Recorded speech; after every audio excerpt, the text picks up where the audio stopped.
فأنا ناصح لإخواني بالصدع بالحق تبيض وجوههم. السكوت في مسألة الحزبية يضرها، فاصدع بما تؤمر وأعرض عن المشركين. سلامي على دماج ورجالها والشيخ يحيى ودار العلم يا سعد بانيها. Bismillahirrahmanirrahim. Kita masuk ke muka surat 82, masih dari Aqidah A'immatil Amsar yang dinukilkan oleh Imam Raziyain. Ahata bi kulli syai'in ilma. Allah telah meliputi segala sesuatu dengan ilmunya.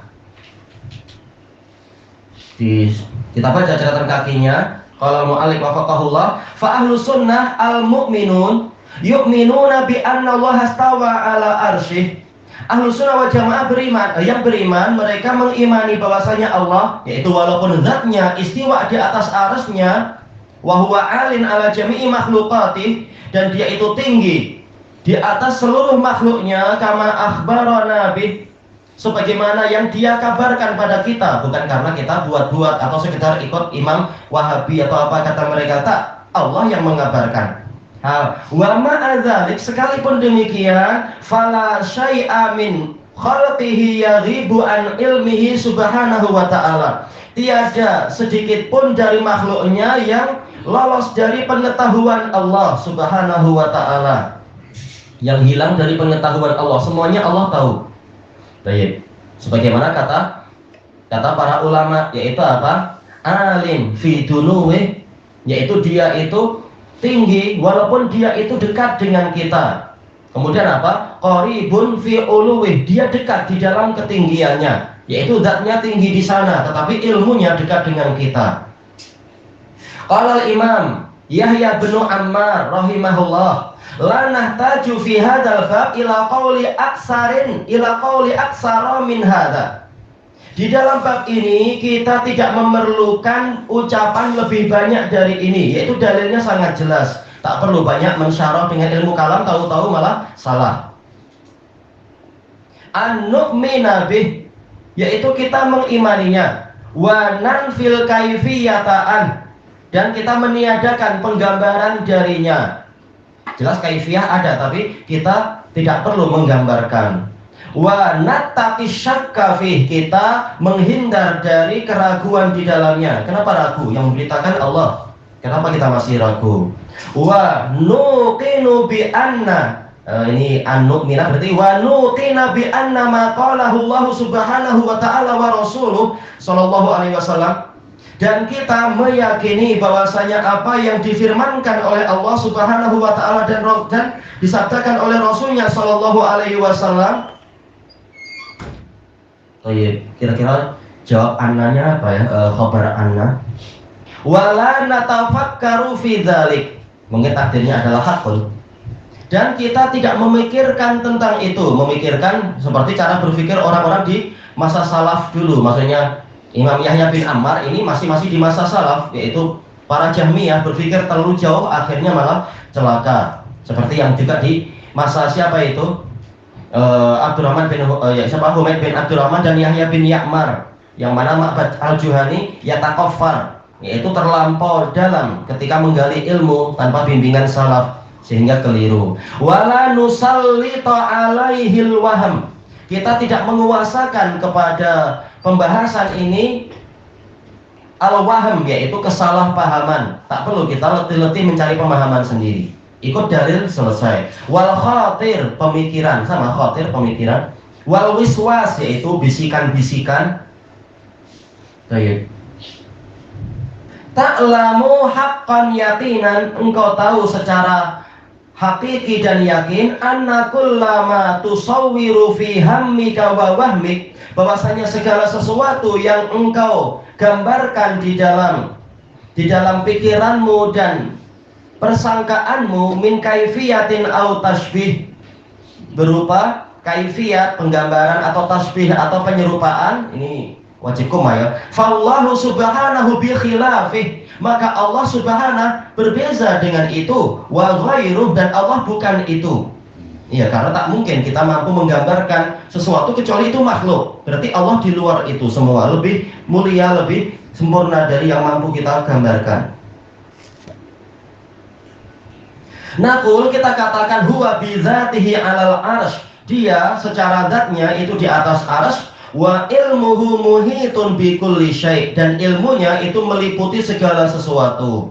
Ini sebagaimana dinukilkan di dalam Al-Hujjah fi Bayanil Mahajjah karya Imam Abdul Qasim Al-Asbahani.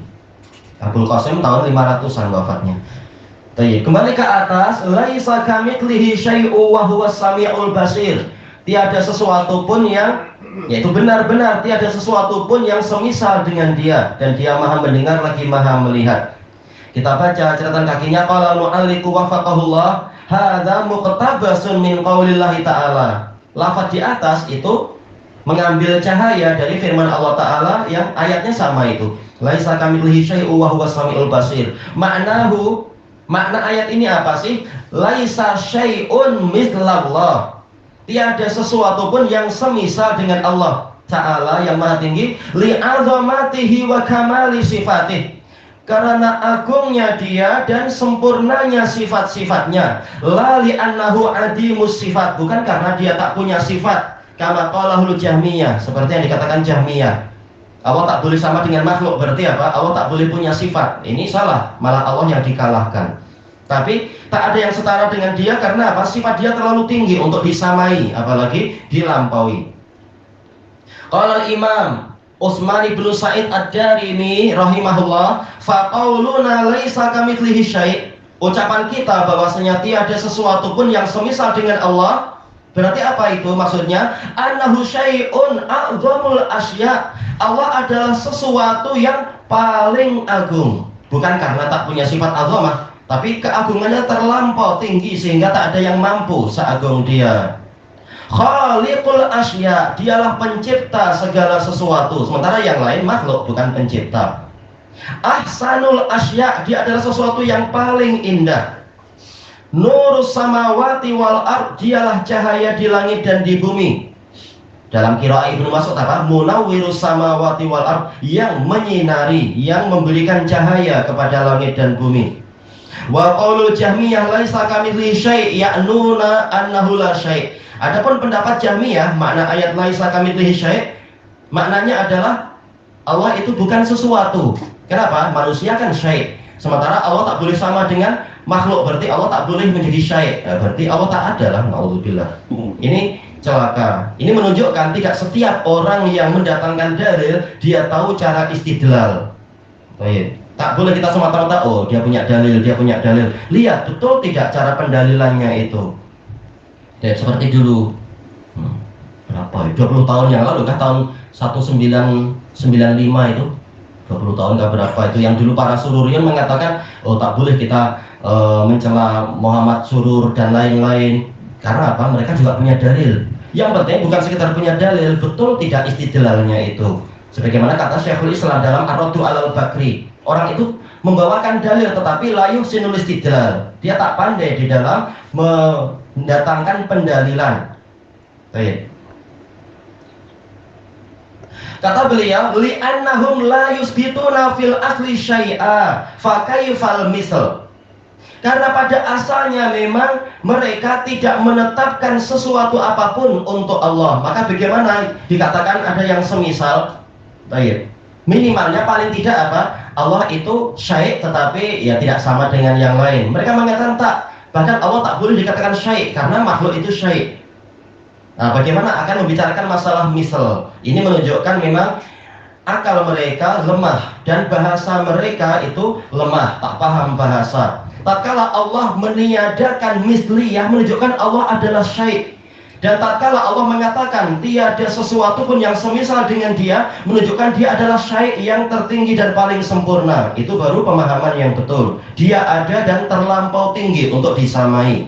Bukan tidak boleh semisal berarti dia itu tidak ada. Berarti engkau menyembah apa? Baik. Wa kadzalika sifatuh, kata Imam Ad-Darimi, demikian pula sifat-sifat Allah. Laisa indahum syai', tiada sesuatu pun menurut mereka di antara sifat Allah itu. Tak ada sifat. Allah tak boleh punya sifat, tak boleh punya nama. Menurut Jahmiyah. Wa dalalatu ala da'wahum hadhil khurafat wal mustahalat dakwaan mereka dan yang menunjukkan tentang dakwaan mereka adalah khurafat-khurafat ini. Khurafat yaitu apa? Cerita-cerita dusta. Inilah makna khurafat sebagaimana disebutkan di dalam kitab-kitab Qamus, dalam Lisanul Arab, juga di dalam kitab yang lebih tinggi dari Lisanul Arab. Istilah khurafat itu diambil dari apa? Dari cerita yang dibuat oleh si khurafah itu. Nah, sehingga jadi istilah ini khurafat, yaitu cerita khayalan. Wal mustahalat, sesuatu yang mustahil. Ya, bagaimana alam semesta terbentuk sementara tak ada penciptanya? Ini sudah mustahil. Nah, kalau penciptanya alam semesta seindah ini, bagaimana penciptanya bahkan tak boleh punya sifatul khalaq, tak boleh punya sifatul qudrah, sifatul ilm, katanya tak boleh punya sifat. Lalu bagaimana terbentuk alam seindah ini? Oh tak, ini asalnya memang Big Bang katanya. Tapi Big Bang sebabnya apa? Tak mungkin tahu-tahu meletup tanpa ada sebab. Baik, penyebab pertama itulah sebenarnya dia penciptanya yang mengatur segalanya sehingga terbentuk hukum sebab akibat. Dan terkadang sebab akibat tidak berlaku, yang terjadi keajaiban. Tak mungkin tanpa ada pencipta alam semesta keluar dari kebiasaannya. Sebagaimana itu bahkan kaidah dari ahli kalam sendiri. Bahwasanya alam semesta ini, yaitu yang dinyatakan sebagai at-tabi'ah, itu tidak akan keluar dari relnya kecuali dengan sebab yang sangat aneh. Kalau tanpa ada sebab yang sangat aneh dan sebagainya, pasti dia akan hubungannya terus-menerus rotation seperti itu, berpusing. Ini menunjukkan apa? Memang ada yang mengaturnya, terkadang begini, terkadang dirubah. Menunjukkan penciptanya ada, bukan bergerak sendiri alam semesta itu. Berarti memang Allah Ta'ala ada. Tatkala Allah ada dengan segala keindahan yang terbentuk, berarti memang dianya maha indah, maha berilmu, maha kuasa, dan seterusnya. Adapun yang kalian katakan Allah Ta'ala itu la syai', nah ini mustahil. Allati yahtajuna biha fi ibtaliha, yang mana mereka berdalilkan dengan khurafat-khurafat dan kemustahilan tadi untuk membatalkan sifat-sifat Allah.